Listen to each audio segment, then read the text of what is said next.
पुढे ये थोडं बोलू. जय जिजाऊ जय शिवराय. आज 12 जानेवारी राजमाता राष्ट्रमाता जिजाऊ मासाहेबांची जयंती.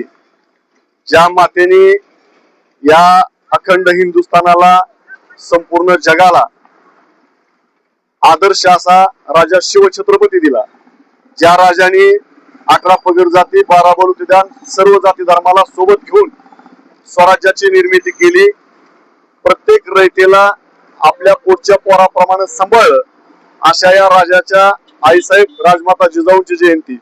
एवढंच नाही तर त्याच मातेने छत्रपती संभाजी महाराजांसारखा शूर योद्धा सुद्धा या भूमीवरती घडवला. त्या राष्ट्रमाता जिजाऊंची आज जयंती. या जिजाऊने शिवाजी महाराजांना आणि संभाजी महाराजांना शिकवण देत असताना संपूर्ण जगाच्या पुढे आदर्श ठेवला की राज्य करत असताना रयतेला कसा न्याय दिला पाहिजे आणि रयतेला पोटच्या पोराप्रमाणे कसं सांभाळलं पाहिजे. ही संस्कृती, हा वारसा राष्ट्रमाता जिजाऊंनी आपल्या सर्वांच्या समोर घालून दिलेला आहे. त्याप्रमाणे इथून पुढच्या काळामध्ये सुद्धा आपण राष्ट्रमाता राजमाता जिजाऊंना आदर्श ठेवून प्रत्येक पाऊल आणि प्रत्येक कृती आपण केली पाहिजे.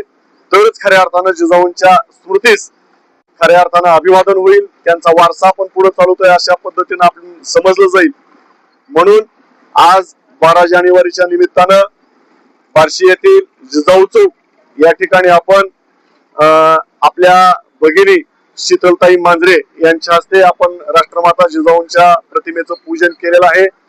आज या ठिकाणी सर्व जाती धर्मातील बांधव जिजाऊंना अभिवादन करण्यासाठी एकत्र आलेले आहेत. खऱ्या अर्थानं हीच जिजाऊंना खरी आदरांजली आहे. आणि इथून पुढच्या काळामध्ये राष्ट्रमाता जिजाऊ छत्रपती शिवाजी महाराज छत्रपती संभाजी महाराज यांनी ज्याप्रमाणे आदर्श निर्माण केलेला आहे त्या पद्धतीने इथून पुढच्या काळामध्ये आपण सगळ्यांनी कृती करावी एवढंच या निमित्तानं सांगतो. पुन्हा एकदा राष्ट्रमाता जिजाऊंच्या जयंतीच्या सर्वांना हार्दिक शुभेच्छा देतो. धन्यवाद. जय जिजाऊ जय शिवराय.